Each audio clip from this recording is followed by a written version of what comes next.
Dan untuk mengelaborasinya, kita telah terhubung dengan pakar hukum pidana Universitas Indonesia, Sulistiowati Irianto Suwarno. Selamat sore, Bu Sulis. Selamat sore, Mas Ferdi. Ya, Tapi mesti direvisi ya, saya bukan ahli pidana, saya ahli law and society. oke. Nanti kita revisi Ibu Sulis untuk ininya, untuk Ya. jabatannya begitu. Oke, kita langsung diskusi soal topik kita, Bu Sulis. Pro kontra muncul sejak 24 Februari kemarin, Polri membentuk virtual police atau polisi virtual ini untuk mengawasi unggahan-unggahan di media sosial. Kita ingin terlebih dahulu mendapatkan perspektif Anda soal ini, bagaimana Bu Sulis? Ya, terima kasih banyak. Sebelum sampai ke situ, izinkan saya mengintroduksi begini ya. Hari ini kan masyarakat berkembang sangat cepat karena temuan-temuan sains dan teknologi digital.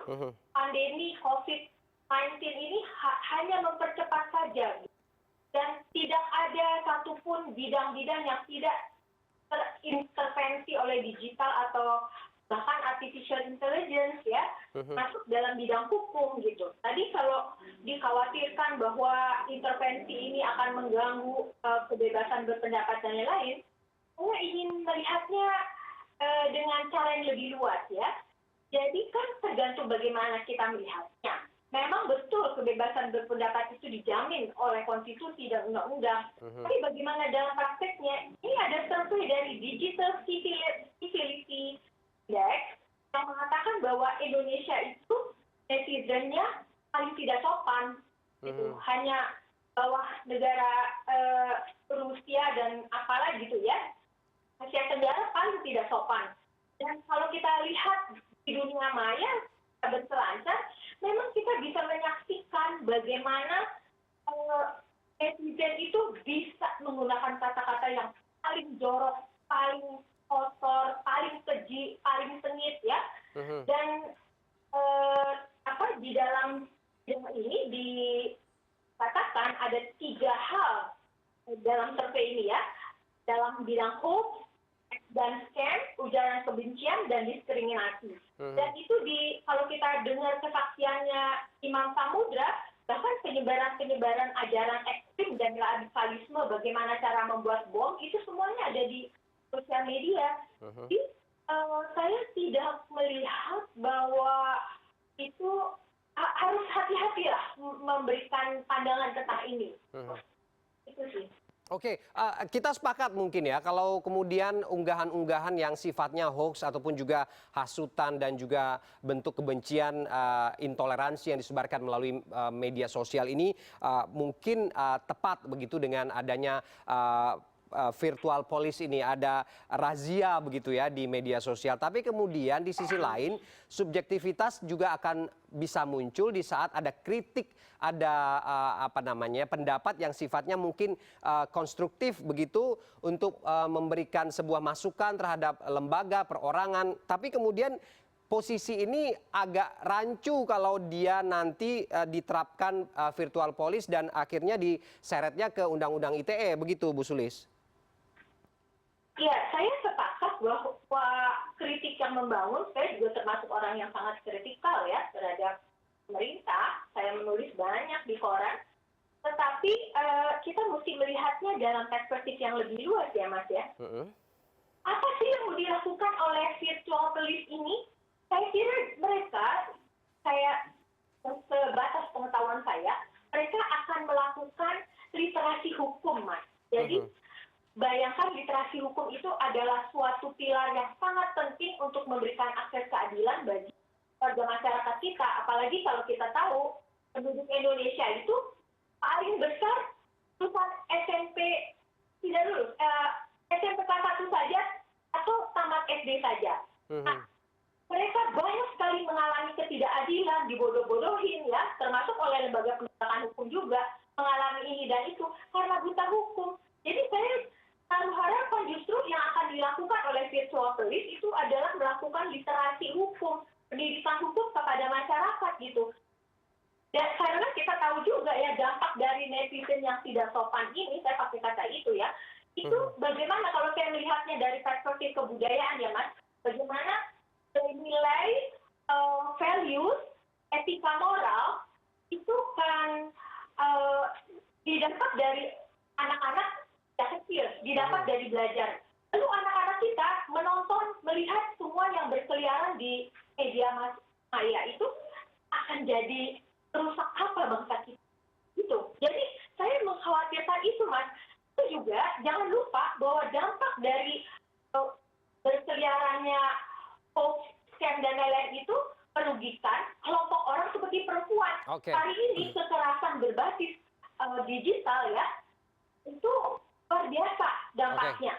Juga ada perundungan-perundungan yang kita lihat di, terutama ketika mau ada pemilihan presiden atau pilkada ya, itu bagaimana orang bisa akunnya dibajak, lalu dibuat macam-macam, lalu dilakukan perundungan itu, bawa ke polisi dan polisi dipaksa untuk menjerat orang itu dengan pasal-pasal penistaan agama. Saya kira organisasi SafeNet punya semua datanya itu, siapa korban-korbannya. Dalam hal itu saya ingin berharap bahwa virtual police ini akan memberikan edukasi literasi hukum kepada publik, apa yang boleh dan tidak boleh. Jadi, dan kita sebagai warga sipil, mumpung itu belum terjadi, saya kira harus menggunakan kesempatan ini untuk memberi masukan-masukan gitu. Oke, Bu Sulis, tadi Anda bicara boleh dan tidak boleh. Kalau bicara teknis sekarang, dengan kemudian dia mend-DM atau memberikan pesan langsung kepada akun tersebut, ini menurut Anda bagaimana? Sudah benarkah cara seperti ini diterapkan untuk membenarkan atau menyalahkan apa yang dibuat oleh si pemilik akun ini sebagai sesuatu yang salah atau tidak begitu? Karena kan belum bisa ditentukan ini benar atau salah kalau belum ada pengadilan begitu atau unsur-unsur yang lebih tegas begitu untuk mengaturnya. Ya, kita mesti lihat dulu. Mereka kan bekerjanya dengan protap tuh ya. Polisi itu kalau kita mau masuk ke dalam itu mereka sangat patuh pada protap-protapnya ya. Kemudian juga mandat dari polisi itu kan memang menjaga ketertiban dan tertib sosial di masyarakat. Ada Polmas ya, pemolisian masyarakat itu kita harus lihat dulu seperti apa gitu. Nah, saya mau bilang gini juga, kalau tadi dikatakan soal pengadilan ya, saya setuju kalau ada soal-soal yang terkait bahwa media sosial itu berdampak pidana, itu masuk ke pengadilan. Misalnya kekerasan seksual berbasis online, perundungan yang dilakukan secara salah, kan nggak pernah juga tangkap yang ya, perundungan itu masuk ke pengadilan. Tapi nggak semua perkara harus masuk ke pengadilan gitu. Kenapa? Karena pengadilan itu adalah the last resort nih buat saya. Mengapa last resort? Kalau tadi kita lihat surveinya itu adalah dunia ya, di berbagai bank. Pengadilan memang bukanlah suatu yang harus menjadi first instance gitu. Datangi dalam berbagai perkara. Kedua juga untuk konteks Indonesia ya Mas, kita melihat apa kalau terjadi di pengadilan. Artinya itu ada kasus Baik Nuril ya, dia kan dilakukan pelecehan terhadapnya, tetapi dituduhkan kepadanya dia melanggar ITE gitu, pencemaran nama baik dan lain-lain.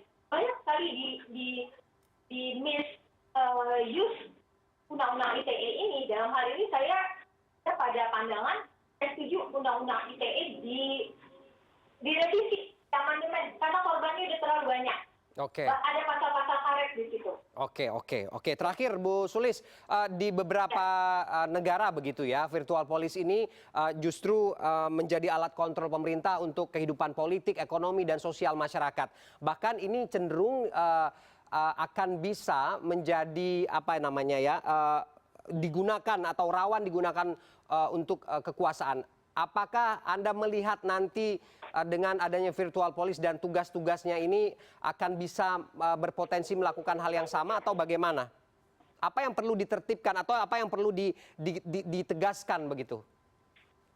Ya gini ya Mas, saya melihatnya dalam konteks Indonesia ya, apa yang berlangsung saja. saya melihatnya sebagai saya antropolog ya, saya melihatnya apa yang berlangsung dalam masyarakat saja. Apa yang akan kita lakukan kalau bangsa kita rusak seperti itu? Bisa membinatang-binatangkan orang dengan seenaknya atas nama kebebasan berpendapat. Kebebasan berpendapat itu ada batas, yaitu keselamatan dan kesehatan orang lain. Begitu. Ya, saya itu apa namanya? Studi saya tentang hak asasi manusia. Tapi saya mau melihat dalam situasi seperti ini, saya ngeri sekali. Gitu. Bangsa kita akan jadi apa kalau kita sudah biasa melakukan kata-kata yang paling kotor, paling keji. Kayak gitu, Mas. Saya baru melihatnya seperti itu. Tentu saja saya akan bersama dengan kawan-kawan masyarakat sipil akan menjadi guard bagi terjadinya penegakan konsep-konsep ini yang harus dilakukan polisi sebenarnya menjadi center dari organisasi masyarakat bersama dengan organisasi masyarakat yang lain. Jadi polisi tidak sendirian. Jadi mereka membimbing standarnya bersama dengan warga masyarakat sipil, mengundang partisipasi publik yang luas, lalu dibuat standar-standarnya. Nggak bisa sendiri seperti yang tadi disampaikan itu. Gitu. Oke, baik. Bu Sulis, kita berharap bisa bekerja polisi cyber atau cyber police ini sesuai dengan tupoksinya sambil kita kawal bersama-sama masyarakat dan semua pihak agar memang tidak ada hal-hal yang keluar dari jalur yang ditentukan begitu sehingga tidak merugikan khususnya bagi masyarakat. Terima kasih Bu Sulis sudah bergabung dengan kita sore ini. Terima kasih.